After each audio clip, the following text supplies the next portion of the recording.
And here we are on December the 9th of 1996 on a nice cloudy day here in Las Vegas with another Reevemobile. This is number 15 since I began owning cars in 1968. This is the best car I've had by far, and this is a beaut. This is a 1991 Olds 98 top of the line touring sedan model in absolutely beautiful shape. This is the second white car I've owned, and I bought it on October 1st of 1996. Really just a fabulous car. This car has some unusual things about the windows. For one thing, the windows are smaller than they're making them on the current 90s cars. They're almost a throwback to the 60s as far as size. Number two, this car has one of these little vent windows toward the front, which does not open up. It's just for styling. But they dropped these on cars, I think, in the late 1960s, so this is kind of unusual. Plus the fact these windows are tinted a very heavy green, which is really great for the Las Vegas hot climate. Makes it very, very nice. This is the touring sedan model, and I actually did a lot of research about these cars. I learned about them. Look at the dirt there. Before I bought this thing. There's actually 3 different models of the 98, and this is the top of the line. This car was $29,100 when it was new, and cost me a small fortune to register.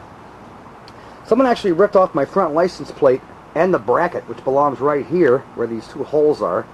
So right now I have the license plate in the front window until I just take this thing to a dealer and get the bracket replaced. But this is in beautiful shape, as you can see.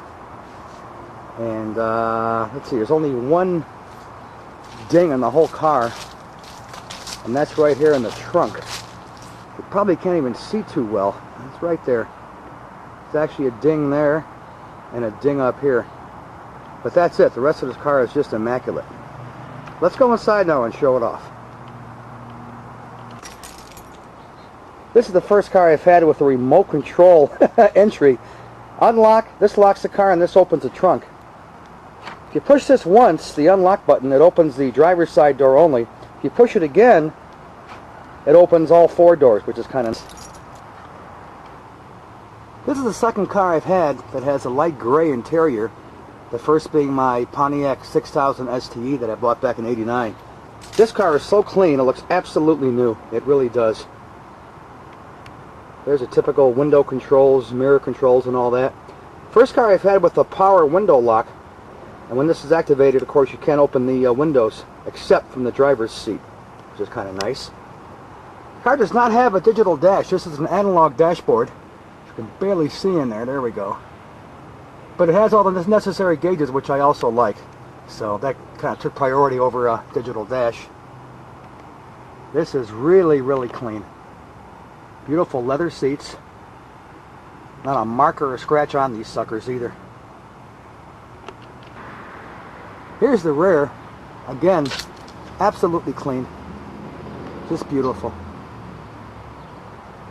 This has the usual pockets in the back seat, and this is the first car I've ever had that has a rear vent control for the heater and the air conditioner right there for the rear passenger's comfort, located right above the rear ashtray. And there's your light. Again, very, very, very clean. This car does not look like it's almost 6 years old. Okay, we're now sitting in the front seat, and it got, of course, a lot quieter. Let me show you some controls on the dash. There's your Twilight Sentinel, which is the typical Cadillac feature. Your interior lights, high and low. Here's your standard GM light control. Headlights and all that. Here are gauges, volts, temperature, speedometer. There's a tachometer, fuel, and oil. The bottom we have, you can barely see, trip odometer and a reset for that. That's where the display is. Here's the information center, which is one of the main reasons I bought this car, which we'll show you in a little while. Over here we have a test button, which monitors certain systems of the car, and your English and metric settings. Over here are your typical climate controls, heat, air conditioning, direction, and all that. Next to that are your radio controls and your cassette deck and cassette controls.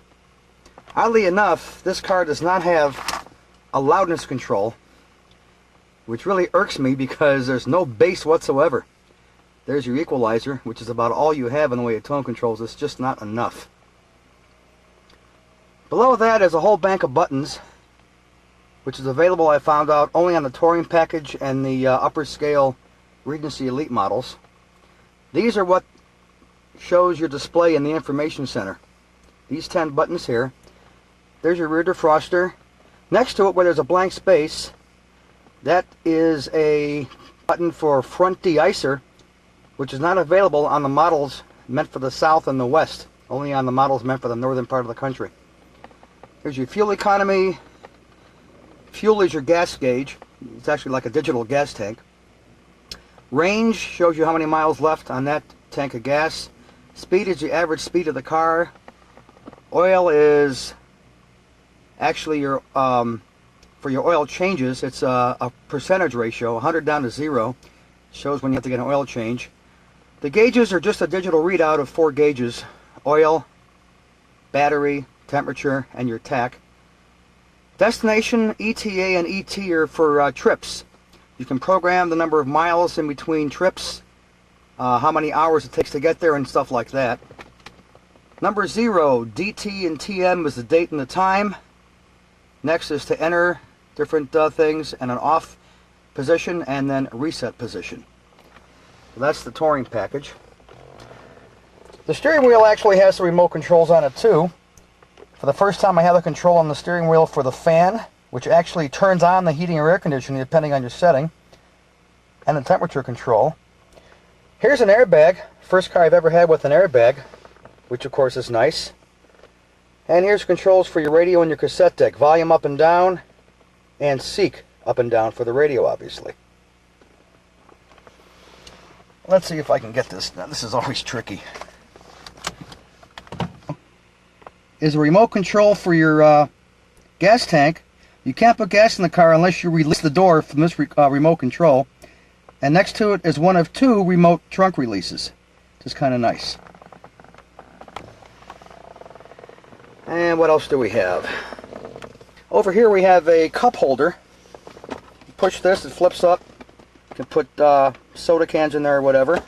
Below that is the ashtray, which looks like it's never been used. Over here, the shift lever with your different positions. I wonder if I could get this, but